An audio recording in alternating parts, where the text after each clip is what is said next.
Radiograma. El día después del categórico triunfo, la categórica victoria de Gabriel Boric en la segunda vuelta de la elección presidencial, una segunda vuelta inesperada por la amplitud de su triunfo. Aunque algunas encuestas lo adelantaban, pero encuestas que no se hicieron públicas, eso en primer lugar.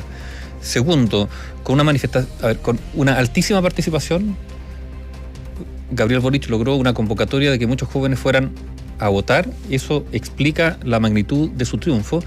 Y en la masiva manifestación de ayer en el centro de Santiago, ¿qué es lo que se pudo apreciar o evidenciar? Que este triunfo también tiene un sello absolutamente, no sé si absolutamente, pero tiene un sello generacional. Básicamente gente joven. Y eso le ha dado un aire distinto a esta elección, en el sentido que habla de varias cosas. La irrupción de una nueva generación en la política, no solo como actores políticos, sino también como votantes.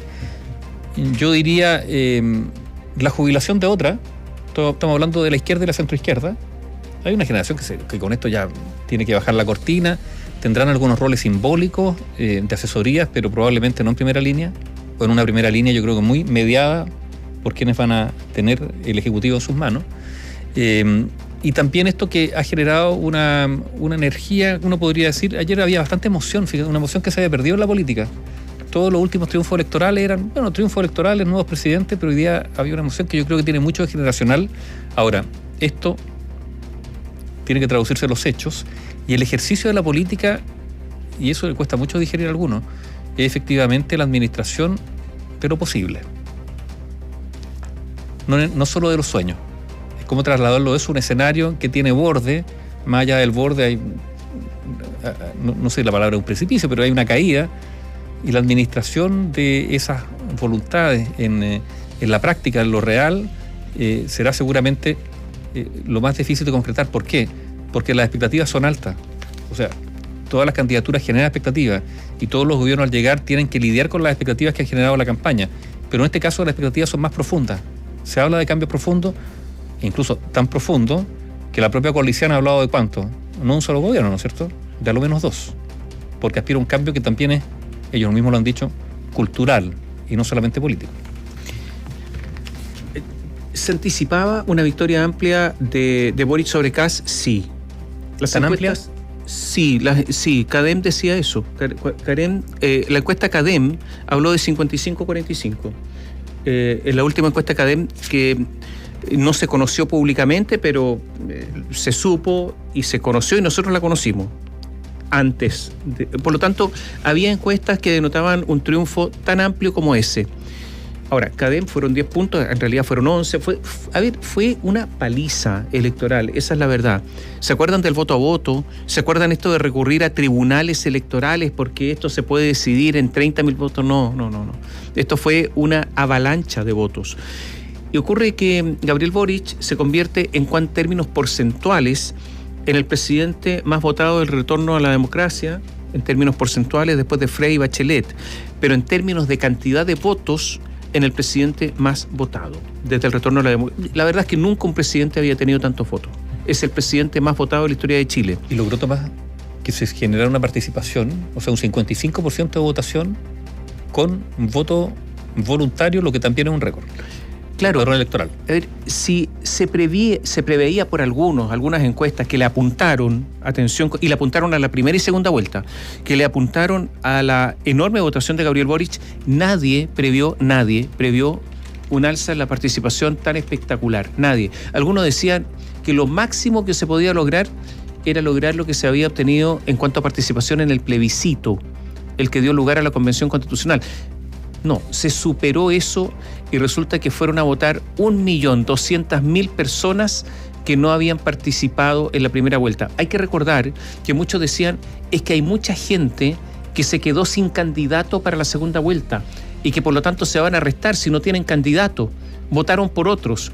Eso no ocurrió. 1.200.000 votos más en 4 semanas no lo previó absolutamente nadie. Esto fue una avalancha. Y lo otro, Gabriel Boric dio vuelta a algunas regiones donde su votación en primera vuelta había sido esquiva, principalmente en el norte del país, donde obtuvo muchísimos votos, incluso imponiéndose en el norte del país en varias regiones. ese vuelco en el norte del país fue espectacular para Gabriel Boric. La votación es impactante, esa es la verdad. Quiero decir algo, fíjense que José Antonio Kast no sacó pocos votos. José Antonio Kast sacó 150.000 votos menos que Sebastián Piñera en la segunda vuelta, y Sebastián Piñera había sacado muchísimos votos. O sea, y ganó con amplia ventaja. Claro, en su oportunidad. No, si lo que pasa es que votó mucha más gente. O sea, lo que hizo Gabriel Boric fue movilizar una enorme cantidad de gente que estaba, digámoslo entre comillas, desmovilizada para las elecciones. Y probablemente es lo que se vio en el cierre de campaña, o mejor dicho, en el triunfo de anoche y en la movilización que hubo en pleno centro de Santiago, donde había mucha gente joven que probablemente no había participado o se había restado de votar anteriormente. Ahora, y esto es una opinión absolutamente personal, ¿es lógica la victoria de Boric? Yo creo que sí. O sea, la derecha lo único que sufre son derrotas y hace rato. O sea, algunos dicen relato, yo creo que no es el relato, yo creo que es una concepción totalmente agotada después de muchos años, una derecha que está sin dirigentes, sin juventud, sin proyecto.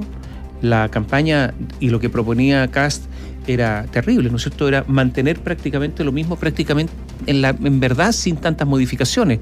Es decir, una derecha totalmente privada de idea y que ha ido de derrota en derrota, y lo que ha ocurrido es simplemente un cambio generacional y un cambio ideológico. Yo creo que en Chile se ha producido una revolución, que está cayendo un régimen, cayó toda la Constitución, y que termina un periodo que empezó el 11 de septiembre del 73, está terminando ahora. La expresión de esa derrota fue octubre del año 2019, la Convención Constitucional, y yo creo que el próximo gobierno de Gabriel Boric, su programa de gobierno se va a superponer al texto constitucional. De hecho, ya se está diciendo que es un programa es un gobierno en dos tiempos. En dos tiempos, sí. O sea, el primer tiempo es con lo que queda de esta Constitución. El segundo tiempo, y el tiempo en serio, porque normalmente los segundos tiempos son los definitivos, se acaba el tiempo. Entonces, el segundo tiempo es que se va a superponer el programa de gobierno a la nueva Constitución, y por lo tanto ahí se van a hacer los cambios más radicales. ¿Qué es lo que tiene que hacer Boric para llevar a cabo esto? Aguantar, lograr tener muchísimo apoyo popular hasta que se va a empujar además el plebiscito de salida por la aprobación, aguantar la popularidad en eso para implementar cambios muy, muy profundos en la sociedad chilena. Y posiblemente, porque Gabriel Boric no ha renunciado a sus objetivos, y esta es una redistribución del poder, y por lo tanto tiene que salir gente del poder para que los nuevos asuman ese poder, y esto no es solamente que estén en el Palacio de Gobierno, para nada, sino que, porque el Palacio de Gobierno es transitorio, lo que se busca es un nuevo régimen con un poder mucho más permanente a través de mayores presencia de sindicatos, de negociación interempresas, de presencia de trabajadores en los directorios de los sindicatos, de un poder territorial hacia arriba, o sea, un cambio absoluto y permanente con una concepción absolutamente distinta del Estado, donde incluso las concepciones económicas o los éxitos económicos van a estar supeditados a este cambio en las relaciones de poder, porque hay que pagar un costo. Siempre cuando se produce esto es un costo. ¿Están asustados personas? Sí, claro, si son los que están detentando el poder tienen que estar asustados, si los van a desplazar. Entonces el desplazamiento es de una nueva generación por otra y del poder por otros. Eso es lo que viene. Y desde ese punto de vista la convención va a ser muy importante. Yo creo que la victoria de la izquierda en Chile es la mayor victoria en la historia del país. Nunca la izquierda en Chile había tenido la posibilidad de redactar una constitución. Allende jamás tuvo esa posibilidad, nunca. Esta es una victoria, a mi juicio, mucho más grande que la de Allende, lejos, porque tiene convención constitucional, tiene una marea de votos en estos momentos que Allende nunca tuvo esta marea de votos, jamás. Tiene un presidente muy joven y por lo tanto con todo el futuro hacia adelante y una generación joven de políticos. Tiene un partido comunista absolutamente revalorizado a nivel de la sociedad, ya no despierta el miedo comunista, estarán algunos, pero en otros no lo despierta, y por lo tanto están ahí los comunistas, y por lo tanto esto es una situación totalmente nueva, donde el nuevo, y yo insisto, un nuevo régimen se tiene que instaurar en el país, porque esa es la promesa de Gabriel Boric. Habrá que ver, por ejemplo, las primeras señales. Dice, en una de esas vamos a retirar querellas por la Ley de Seguridad del Estado. por las personas detenidas en el determinado estallido social. Y no sabemos si solamente respecto a los detenidos, solo respecto de ellos. Habrá que ver eso. La Ley de Seguridad del Estado es una ley especial porque resulta que en virtud de esa ley solamente pueden querellarse solo algunas personas y son autoridades. Y si usted retira la querella, esa persona, no usted, ¿no? Por muy grave que sea el delito que se hubiese cometido, no hay delito. O sea, quedan absolutamente limpios. No puede seguir la investigación. De hecho, de acuerdo al procedimiento de la Ley de Seguridad del Estado, si en virtud de una querella se avanzó en el proceso y se está a punto de dictar sentencia, si se retira el requerimiento en virtud de la Ley de Seguridad del Estado, no ha pasado nada. Pero ¿y por ese mismo hecho, algún particular podría presentar una querella? No, en virtud de la Ley de Seguridad del Estado no. Pero no en virtud de la Ley de Seguridad del Estado. Claro, pero se la cogen. Sí, lo que pasa es que claro, pero entonces tendría que tramitarse esto por el Ministerio Público y sabemos en Chile que de acuerdo a la ley procesal penal vigente, ¿no es cierto?, la reforma procesal penal, si no hay impulso del Ministerio Público no hay querella que baste. Es el Ministerio Público el que lleva adelante las investigaciones y finalmente el juicio penal. Por lo tanto, se requiere la voluntad de los fiscales. Sin fiscales, yo creo que las querellas no tienen ningún tintino, no es que yo crea. Y eso lo saben todos los abogados penalistas. Vamos a ver las primeras señales, vamos a ver qué va a ocurrir con el Ministerio de Hacienda, el Ministerio del Interior. Comienzan las negociaciones en estos momentos con una derecha totalmente destruida porque no se sabe, Nivaldo, quién va a liderar la derecha.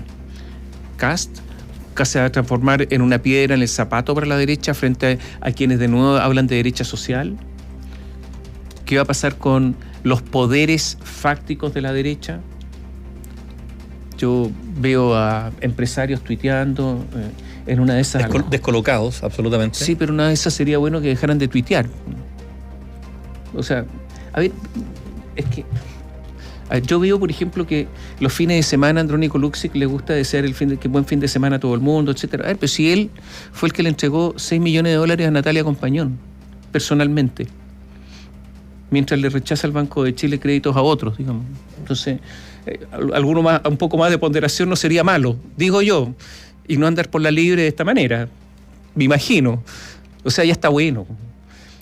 Bueno, hay otros que decían... pero sí, a ver, el deterioro... Pues. ¿Cuáles eran los poderes fácticos? ¿Recuerda el término que acuñó Andrés Salamán? ¿Cuáles eran los poderes fácticos? Era el mundo empresarial, los holdings, las Fuerzas Armadas en cierta medida. ¿Qué ha sido de eso? O sea, los poderes fácticos, uno podrá decir, existen, están, pero con un nivel de desprestigio tan que su poder hoy día vale prácticamente cero. A ver, hoy día hay un tsunami de votos en favor de Boric. Eso es lo que pasa. Y ese tsunami se reflejó en el plebiscito, se reflejó en la Convención Constitucional cuando se eligieron a los convencionales constituyentes.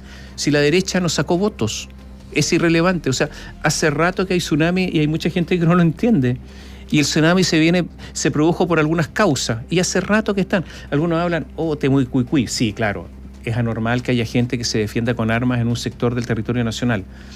Pero si uno ve la otra parte, gente que vive en forma aislada en Temucuicui, bueno, en Santiago también hay gente que vive en forma aislada, que no sale de esos lugares y que no va al centro de Santiago. O sea, hay varios Temucuicui con distintas formas, digamos. Al final hay un poco de eso.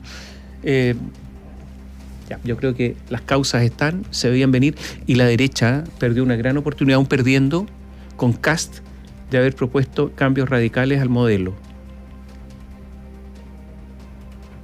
Si es que lo querían. O no podían algunos, por los amarres.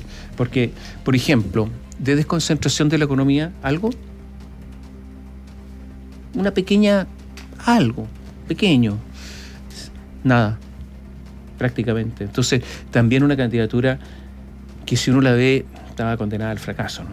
O sea, proponiendo más de lo mismo, exactamente más de lo mismo, prácticamente no tenía mayores posibilidades. Yo creo que incluso cualquier candidato de derecha habría perdido. ¿Con ese programa? ¿Con ese programa? Sí. ¿Y con otro programa? Es que alguien tenía otro programa en serio.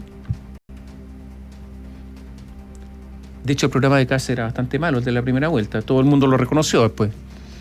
Después lo modificó porque tenía cosas que eran un poco impresentables. Pero ¿y para la segunda vuelta? Entonces, en fin. Se viene la composición del nuevo gobierno, vamos a tener señales, pero yo creo que esta composición del nuevo gobierno es una composición enormemente transitoria. O sea, aquí hay un gobierno hasta septiembre del próximo año, más o menos. Y seguramente va a haber otro gobierno con otros ministros a partir de septiembre cuando se apruebe el texto constitucional, porque ahí hay otro país, otras normas, otras reglas, y yo diría la materialización jurídica de la revolución que se ha producido en Chile. Por lo tanto, es otra cosa. Análisis sin compromisos. Opinión independiente.